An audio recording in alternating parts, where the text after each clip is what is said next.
Cela n'a duré que 5 petites minutes. 5 minutes qui ont profondément changé le destin de l'OTAN pour des décennies à venir. Joe Biden venait de conclure son ultimatum concernant les contributions françaises à l'OTAN, affichant son regard confiant du chef de la plus grande puissance du monde, persuadé que la France céderait, comme toujours, devant la pression américaine. Puis, quelque chose d'inattendu se produisit. Le premier ministre français se leva, d'un calme glacial, et prononça une phrase qui stupéfia l'ensemble de la délégation américaine. Ce n'était pas un simple échange de vues entre alliés. Non, c'était le moment où la France rappelait aux États-Unis que cette alliance n'était pas une soumission. Mais pour bien saisir l'ampleur de cet instant, il faut remonter à 2 mois auparavant, dans les bureaux feutrés du Pentagone, là où les stratèges américains avaient tracé un plan visant à forcer les Européens à payer plus pour leur propre sécurité. Le 15 juillet 2000, dans une salle secrète du Pentagone, le secrétaire américain à la Défense, Lloyd Austin, présentait à Joe Biden la stratégie de responsabilisation européenne. Les murs étaient tapissés de graphiques comparant les dépenses militaires des pays de l'OTAN. Un tableau en particulier, affichant la contribution des États-Unis, énervait particulièrement les Américains, celui montrant que les États-Unis assumaient encore 70% des dépenses de l'Alliance. « Monsieur le Président », expliquait Austin en pointant les chiffres. Cela n'a duré que 5 petites minutes. 5 minutes qui ont profondément changé le destin de l'OTAN pour des décennies à venir. Joe Biden venait de conclure son ultimatum concernant les contributions françaises à l'OTAN, affichant son regard confiant du chef de la plus grande puissance du monde, persuadé que la France céderait, comme toujours, devant la pression américaine. Puis, quelque chose d'inattendu se produisit. Le premier ministre français se leva, d'un calme glacial, et prononça une phrase qui stupéfia l'ensemble de la délégation américaine. Ce n'était pas un simple échange de vues entre alliés. Non, c'était le moment où la France rappelait aux États-Unis que cette alliance n'était pas une soumission. Mais pour bien saisir l'ampleur de cet instant, il faut remonter à 2 mois auparavant, dans les bureaux feutrés du Pentagone, là où les stratèges américains avaient tracé un plan visant à forcer les Européens à payer plus pour leur propre sécurité. Le 15 juillet 2000, dans une salle secrète du Pentagone, le secrétaire américain à la Défense, Lloyd Austin, présentait à Joe Biden la stratégie de responsabilisation européenne. Les murs étaient tapissés de graphiques comparant les dépenses militaires des pays de l'OTAN. Un tableau en particulier, affichant la contribution des États-Unis, énervait particulièrement les Américains, celui montrant que les États-Unis assumaient encore 70% des dépenses de l'Alliance. « Monsieur le Président », expliquait Austin en pointant les chiffres, « nous ne pouvons plus porter seuls le fardeau de la défense européenne. Les Européens se sont habitués à notre protection gratuite pendant que leur budget militaire stagne. » Biden étudiait les statistiques, particulièrement agacé par les chiffres français. La France dépense 1,9% de son PIB pour la défense. C'est insuffisant. Ils doivent passer à 3% minimum. Le plan était simple, mais brutal. Utiliser le sommet au mois de septembre pour imposer un ultimatum aux Européens. Soit ils augmentaient massivement leur contribution, soit l'Amérique réduirait sa protection. L'objectif était clair, faire payer aux Européens le coût réel de leur sécurité. Et la France, traditionnellement rétive aux pressions américaines, était la cible prioritaire. Ce que Biden ignorait, c'est qu'à Paris, Sébastien Lecornu avait anticipé cette stratégie. Depuis des semaines, le premier ministre français faisait éplucher les budgets militaires américains par ses services. Ce qu'il découvrait allait lui donner des armes redoutables contre les exigences de Washington. Le 20 août 2025, dans son bureau de Matignon, Lecornu recevait le rapport confidentiel de ses analystes. Monsieur le premier ministre lui annonça le directeur des affaires stratégiques. « Nous avons trouvé des éléments explosifs sur les vraies dépenses militaires américaines. Les chiffres officiels ne correspondent pas à la réalité. Washington manipule ses statistiques pour faire croire qu'elle paye plus qu'elle ne paye vraiment. » Le rapport était accablant. Les États-Unis gonflaient artificiellement leurs dépenses militaires en incluant des postes qui n'avaient rien à voir avec l'OTAN, les opérations en Asie, la guerre contre la drogue, la sécurité intérieure, même les pensions des vétérans du Vietnam. En réalité, la contribution américaine pure à la défense européenne était bien moindre que ce que prétendait Washington. Cette nuit-là, Lecornu ne dormit pas. Il arpentait les jardins de Matignon, seul avec sa découverte. Il pensait à tous ces dirigeants européens qui s'excusaient devant l'Amérique pour leur faible budget militaire. Il pensait à cette France qui acceptait les leçons américaines sur sa insuffisante contribution à l'Alliance. Il pensait surtout à cette hypocrisie américaine qui exigeait des efforts de ses alliés tout en truquant ses propres comptes. Le 1er septembre, Lecornu convoqua ses plus proches conseillers militaires. Le général Thierry Burckhardt, chef d'état-major des armées, Catherine Colonna et Bruno Le Mire étaient présents. « Mes amis », commença Lecornu d'une voix déterminée, « les Américains vont nous présenter une facture au sommet à Bruxelles. Ils vont exiger que nous payions plus pour notre défense, mais j'ai découvert qu'ils mentent sur leurs propres dépenses. Cette mascarade va cesser. » Sébastien intervint Catherine Colonna. « Vous vous rendez compte de ce que vous dites? Si nous contestons publiquement les chiffres américains, c'est tout l'Alliance qui vacille. » Lecornu la regarda avec une détermination froide. « Catherine, l'Alliance vacille déjà. Depuis 20 ans, elle repose sur un mensonge comptable américain. Il est temps de rétablir la vérité. » Le général Burckhardt était préoccupé. « Monsieur le Premier ministre, les Américains ont des moyens de pression considérables. Ils peuvent nous couper de leurs renseignements, de leur technologie. » Lecornu interrompit. « Général, ils ont aussi besoin de nous. Nos bases au Sahel, notre force de frappe nucléaire, notre expertise africaine. L'Amérique ne peut pas s'en passer. » Les semaines suivantes furent intenses. Lecornu fit décortiquer chaque poste du budget militaire américain. L'ampleur de la manipulation dépassait ses prévisions. Non seulement Washington gonflait ses dépenses, mais elle faisait payer à l'Europe des services qui profitaient surtout aux États-Unis eux-mêmes. Le 10 septembre, un événement allait donner à Lecornu l'occasion de confronter Biden. Le sommet au mois de septembre à Bruxelles était consacré au partage équitable de fardeaux de la défense. Biden devait y présenter ses nouvelles exigences financières. L'ironie était amère. L'homme qui truquait ses comptes allait donner des leçons de contribution aux autres. Dans l'avion présidentiel Air Force One qui l'emmenait à Bruxelles, Biden préparait son offensive avec ses conseillers. Il était confiant, habitué à voir les Européens plier face aux exigences américaines.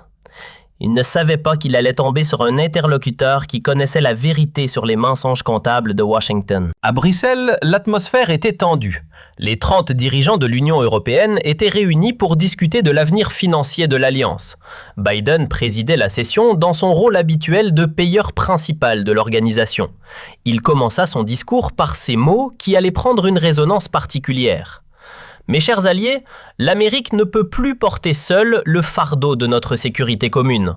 Lecornu, assis à quelques mètres, prenait des notes silencieusement. Biden continua. Les États-Unis consacrent 3,5% de leur PIB à la défense, soit 800 milliards de dollars par an. Nous assumons 70% des dépenses de l'OTAN. Cette situation n'est plus tenable. Les chiffres tombaient comme des arguments d'autorité. Certains de nos alliés européens poursuivaient Biden en regardant brièvement vers Lecornu, dépensant moins de 2% de leur PIB pour leur propre sécurité. Comment justifier que l'Amérique paye plus pour la défense de l'Europe que l'Europe elle-même? L'attaque était indirecte mais claire. L'Amérique reprochait à l'Europe sa paresse militaire. La France, par exemple, continuait Biden avec une pointe d'agacement, dispose de l'une des économies les plus développées d'Europe, mais sa contribution militaire reste insuffisante au regard des menaces actuelles. Paris doit comprendre que la sécurité a un prix et que ce prix doit être partagé équitablement. L'humiliation était publique, calculée, insupportable. Biden termina par son ultimatum. L'Amérique exige que tous les membres de l'OTAN atteignent 3% de leur PIB en dépenses militaires d'ici 2022. Ceux qui refuseront verront leur protection américaine reconsidérée. La menace était à peine voilée. Pliez ou nous partons. Un silence pesant suivit le discours de Biden. Les dirigeants européens échangeaient des regards gênés. L'ultimatum américain était clair, brutal, humiliant. Jens Stoltenberg, secrétaire général de l'OTAN, demanda s'il y avait des réactions. Tous les regards se tournèrent vers les principales puissances européennes. Ce qui se passa ensuite stupéfia toute l'Assemblée. Sébastien Lecornu se leva, très lentement. Il ne demanda pas la parole, ne consulta aucune note. Il se dressa simplement, croisa les bras et regarda Biden droit dans les yeux. Un silence de mort s'abattit sur la salle. « Monsieur le président Biden, » dit-il d'une voix claire qui porta jusqu'au dernier rang. « Merci pour cette leçon de comptabilité militaire. C'est particulièrement instructif venant du dirigeant d'un pays qui nous donne tant d'exemples de transparence budgétaire. » Le ton était poli, mais il y avait quelque chose de menaçant dans la voix de Lecornu qui fit instinctivement pâlir l'équipe de Biden. « Vous parlez de contributions équitables. Parfait. Permettez-moi de vous féliciter pour l'équité des contributions américaines. » Lecornu sortit un dossier volumineux de sa mallette. J'ai ici quelques documents qui illustrent parfaitement cette équité.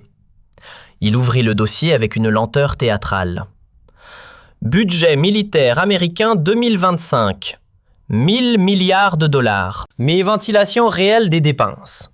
340 milliards pour l'Asie-Pacifique, 70 milliards pour les opérations intérieures, 20 milliards pour les pensions d'anciens combattants, 95 milliards pour la recherche non militaire. Les chiffres tombaient comme des coups près. Contribution réelle à la défense européenne, 65 milliards de dollars, continua Lecornu implacablement. Soit 8% du budget total, pas 70% comme vous le prétendez. Le mensonge comptable américain était démasqué publiquement. Biden était devenu livide. « Mais ce n'est pas tout !» poursuivit Lecornu avec un calme terrifiant. Sur ces 65 milliards prétendument consacrés à l'Europe, 40 milliards servent en réalité à maintenir vos bases militaires qui vous permettent de projeter votre puissance au Moyen-Orient. Contribution nette à la défense européenne, 25 milliards de dollars. L'effet dans l'Assemblée était saisissant. Les dirigeants européens découvraient l'ampleur de la manipulation comptable américaine. Certains sortaient leur calculatrice pour vérifier. D'autres prenaient des notes fébrilement. Tous réalisaient qu'ils assistaient à un séisme atlantique. « Alors, Monsieur le Président, » dit Lecornu en relevant les yeux vers Biden, « quand vous prétendez assumer 70% des dépenses de l'OTAN, vous mentez. Vous en assumez en réalité 12%. Le reste, ce sont vos dépenses impériales pour maintenir votre hégémonie mondiale, pas pour protéger l'Europe. » Biden tenta de balbutier une justification, ces chiffres, cette interprétation, mais Lecornu ne lui laissa pas finir. Cette interprétation, Monsieur le Président, j'ai ici les documents comptables du Pentagone obtenus par nos services. Voulez-vous que je les fasse circuler dans la salle? La menace était explicite. Lecornu possédait les preuves de la manipulation budgétaire américaine et était prêt à les révéler publiquement. Biden était pris au piège de ses propres mensonges. « Mais parlons maintenant de contributions réelles », continua Lecornu avec une autorité nouvelle. La France consacre 58 milliards d'euros à sa défense. Contribution réelle à la sécurité européenne, 95% de ce budget, soit 55 milliards. Pourcentage de PIB réellement consacré à l'Europe, 2,1%. Il sortit un autre document. Les États-Unis, 25 milliards sur financement, soit 3% de votre budget pour l'Europe. Pourcentage de PIB américain réellement consacré à la défense européenne, 0,12%. Le contraste était dévastateur. Alors, Monsieur le Président, qui contribue vraiment à la sécurité européenne? Biden était anéanti. Ses arguments s'effondraient un à un face aux révélations françaises. Et maintenant, poursuivit Lecornu, permettez-moi de vous expliquer ce que ces chiffres signifient vraiment. Sa voix se durcit. Depuis 20 ans, vous manipulez vos statistiques pour faire croire que vous payez pour notre sécurité. En réalité, c'est nous qui payons pour votre hégémonie. Il se tourna vers l'Assemblée. Mesdames et messieurs, les dirigeants européens, cessons d'accepter le chantage comptable américain. Nous payons déjà plus que l'Amérique pour notre propre défense. Nous n'avons pas à nous excuser de dépenser seulement 2% de notre PIB quand les Américains n'en consacrent que 0,12% à notre protection. Cette révélation provoqua un tollé dans la salle. Le premier ministre britannique se leva. « Vous voulez dire que nous payons plus que les Américains? » Le chancelier allemand renchérit. « L'Amérique nous facture ses dépenses impériales. » L'indignation était générale, explosive. Biden tentait désespérément de reprendre le contrôle. « Ces allégations sont graves, il faut contextualiser. » Mais Lecornu l'interrompit sans pitié. « Contextualiser, Monsieur le Président. Le contexte est simple. Vous nous mentez depuis 20 ans sur vos contributions. Vous nous faites payer vos guerres au Moyen-Orient sous prétexte de défense européenne. Et voulez-vous savoir le plus beau? Le cornu sourit froidement. Vos bases européennes ne servent pas à nous protéger. Elles servent à projeter votre puissance vers l'Afrique et l'Asie. Nous payons pour vos ambitions impériales, pas pour notre sécurité. Ces mots frappèrent l'Assemblée comme un coup de massue. L'Alliance Atlantique reposait effectivement sur un mensonge comptable gigantesque. L'Amérique faisait payer à l'Europe le coût de sa domination mondiale. Monsieur le président Biden continua le cornu. Puisque vous voulez renégocier l'Alliance, renégocions honnêtement. Mais sur la base des vrais chiffres, pas de vos manipulations comptables. Il sortit un document final. Voici la proposition française pour un partage équitable des coûts. Premièrement, publication obligatoire de la ventilation détaillée des budgets militaires de tous les membres. Fini les comptes truqués. Cette exigence visait directement les États-Unis. Deuxièmement, calcul des contributions sur la base des dépenses réellement consacrées à la défense européenne, pas aux aventures impériales. Troisièmement, si l'Amérique veut maintenir ses bases en Europe pour ses opérations extra-européennes, qu'elle les paye elle-même. Nous ne financerons plus votre hégémonie mondiale. Les conditions étaient révolutionnaires et humiliantes pour Washington. Et enfin, conclut le cornu, si ces conditions ne sont pas acceptées, la France reconsidérera sa participation aux structures intégrées de l'OTAN. Nous ne resterons pas dans une alliance basée sur le mensonge et l'exploitation. L'ultimatum était clair, brutal, sans appel. Biden était acculé, piégé par ses propres mensonges, contraint de négocier sur la base de la vérité ou de voir l'alliance exploser. Monsieur le président Biden conclut le cornu. Vous nous avez menti sur vos contributions. Vous nous avez fait payer vos guerres impériales. Vous nous avez traités comme des vassaux financiers. Cette époque est terminée. L'Alliance Atlantique sera équitable ou ne sera plus. Il se rassit dans un silence de mort. Biden reste affligé, incapable de répondre. Pour la première fois depuis 1949, un dirigeant européen remettait publiquement en cause les fondements financiers de l'OTAN. Ce qui se passa dans les heures suivantes bouleversa l'Alliance Atlantique. 11. Les pays européens exigèrent la publication des comptes détaillés américains. L'Allemagne, les Pays-Bas, l'Italie. Tous réclamèrent des audits complets des contributions réelles. Les médias mondiaux explosèrent. L'OTAN dans la crise comptable titrait Le Figaro. Biden pris en flagrant délit de manipulation, analysait The Guardian. La fin du mensonge atlantique, commentait Der Spiegel. Partout, les révélations françaises faisaient l'effet d'une bombe, mais c'est aux États-Unis même que l'effet fut le plus dévastateur. Le Congrès, découvrant que l'administration Biden manipulait les chiffres de l'OTAN, exigea des comptes. Les républicains accusèrent le président de tromper le peuple américain sur les coûts réels de l'Alliance. Les démocrates, embarrassés, réclamèrent une enquête parlementaire. En France, l'effet fut immédiat et spectaculaire. Les sondages de Le Cornu explosèrent. En 24 heures, il passa de 64% à 9% d'opinion favorable. Pour la première fois depuis De Gaulle, un dirigeant français avait tenu tête à l'Amérique sur les questions militaires et gagné. L'industrie de défense française applaudit. Enfin, un dirigeant qui défend nos intérêts stratégiques, déclarait le patron de DAO. Il était temps de dire la vérité sur cette mascarade comptable, commentait le PDG de Thal. L'économie française, libérée du complexe d'infériorité atlantique, reprenait confiance. Une semaine après Bruxelles, Biden tenta de reprendre l'initiative en proposant des clarifications sur les comptes américains. Mais il était trop tard. Sa crédibilité était détruite, son autorité sur l'OTAN était branlante. L'Amérique était passée du statut de leader incontesté à celui de tricheur démasqué. Le 1er octobre, exactement 3 semaines après la révélation de Le Cornu, l'impensable se produisit. Le Congrès américain vota une résolution exigeant la transparence totale des comptes OTAN. Pour la première fois de l'histoire, les États-Unis étaient contraints par leur propre Parlement de publier le détail de leur contribution atlantique. Cette transparence forcée révéla l'ampleur de la tromperie. Les vrais chiffres confirment les accusations de Le Cornu. L'Amérique ne contribuait réellement qu'à hauteur de 0,12% de son PIB à la défense européenne, contre 2, fin pour Tenoman. Le mensonge comptable était démasqué mondialement. Le Cornu, lui, était devenu le symbole de la résistance européenne face à l'hégémonie américaine. Son courage face aux mensonges de Washington inspirait d'autres dirigeants. Le premier ministre canadien déclarait « Sébastien Lecornu nous a libérés du chantage comptable américain ». Le président sud-coréen ajoutait « La France nous a montré qu'on pouvait dire non à Washington ».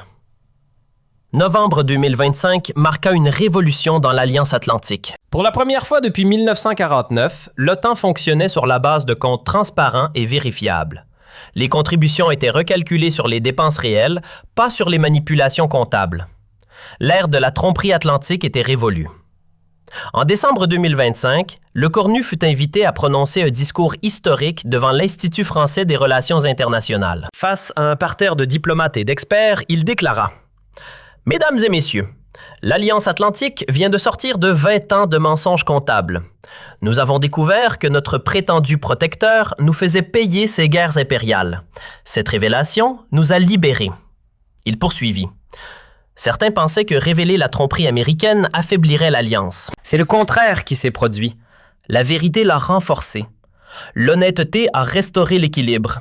La transparence a redonné sa dignité à l'Europe. L'ovation qui suivit dura 12 minutes. Le 31 décembre 2025, dans son discours de fin d'année, Lecornu put dresser un bilan historique. Mes chers compatriotes, il y a 4 mois, nous acceptions les leçons américaines sur nos insuffisantes contributions militaires.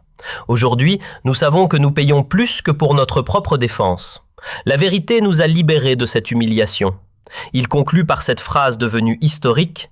En septembre à Bruxelles, je n'ai fait qu'une chose, dire la vérité sur les mensonges comptables américains. 5 minutes en suffit pour libérer l'Europe de 20 ans de chantage atlantique, et cette libération ne s'arrêtera plus jamais. L'année 2026 s'ouvrait sur une alliance atlantique transformée, une Europe réconciliée avec sa dignité militaire et une Amérique contrainte à l'honnêteté comptable.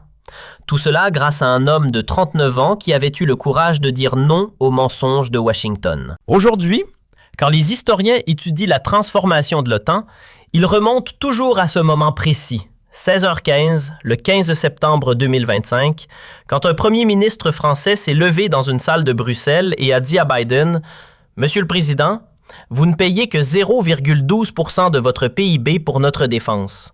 Nous ne sommes pas vos vassaux. » Ce jour-là, l'Europe a découvert qu'elle n'était plus un protectorat américain, et cette découverte par les Français. 5 minutes qui ont libéré l'OTAN du mensonge. 5 minutes où la France a retrouvé sa souveraineté militaire. 5 minutes où Sébastien Lecornu est entré dans l'histoire comme l'homme qui a rendu sa dignité à l'Alliance atlantique. Et Joe Biden, il n'a jamais oublié ces 5 minutes. Aujourd'hui, contraint à la transparence par son propre Congrès, il sait qu'il restera dans l'histoire comme le président qui a perdu l'hégémonie comptable américaine sur l'OTAN. Mais l'histoire révéla bientôt des dimensions encore plus explosives.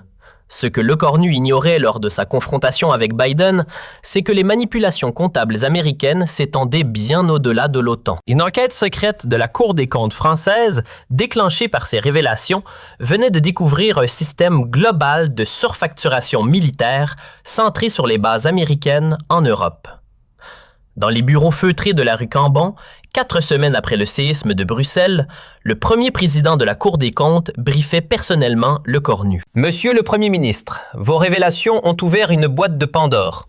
Nous avons audité tous les contrats franco-américains depuis les États-Unis qui nous ont surfacturé 12 milliards d'euros sur les coûts de leur base en France. » Cette nouvelle révélation était explosive.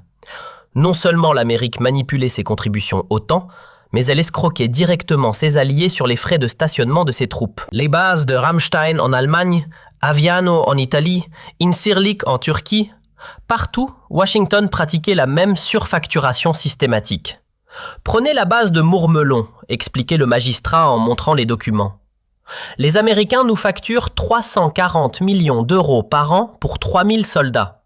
Coût réel calculé par nos experts, c'est 80 millions. Surfacturation, 160 millions par an depuis 15 ans. L'arnaque représentait 2,4 milliards d'euros pour cette seule base. Lecornu étudiait les chiffres avec une colère grandissante. L'hypocrisie américaine dépassait tout ce qu'il avait imaginé. Pendant que Biden accusait l'Europe de ne pas payer assez pour sa défense, l'Amérique volait littéralement ses alliés par le biais de contrats truqués. L'Alliance Atlantique était devenue une gigantesque escroquerie au profit de Washington. Le 20 octobre 2025, un mois après Bruxelles, le Cornu décida de porter l'estocade finale.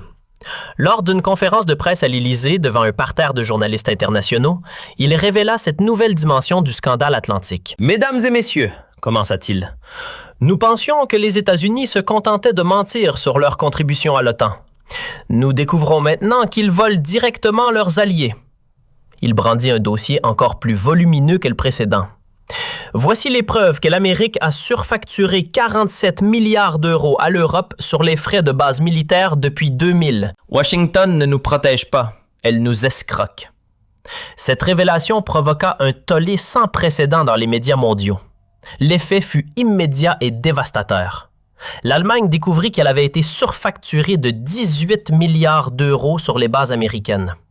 L'Italie révéla une arnaque de 8 milliards. L'Espagne, les Pays-Bas, la Pologne, tous les pays hébergeant des troupes américaines découvraient qu'ils avaient été systématiquement escroqués.